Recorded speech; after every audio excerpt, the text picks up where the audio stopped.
शासनाच्या मार्गदर्शक सूचनेनुसार प्रत्येक जिल्हा रुग्णालयामध्ये उष्माघाताच्या रुग्णांच्यासाठी वेगळा कक्ष बनवण्यात यावा अशा सूचना प्राप्त झाल्यापासूनच उन्हाळ्याची तीव्रता लक्षात घेता 1 मार्च पासून आम्ही सदरचा कक्ष सुरू केलेला आहे.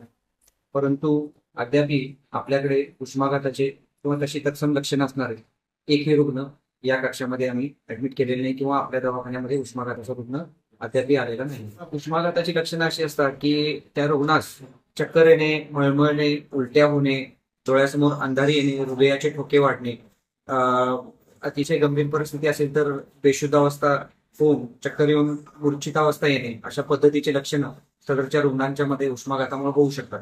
बचाव कशा पद्धतीने करावा? नागरिकांनी या बाबतीत वेळोवेळी ज्या मार्गदर्शक सूचना शासनाकडून निर्गमित केलेल्या आहेत तर त्या अतिशय साध्या सोप्या आहेत.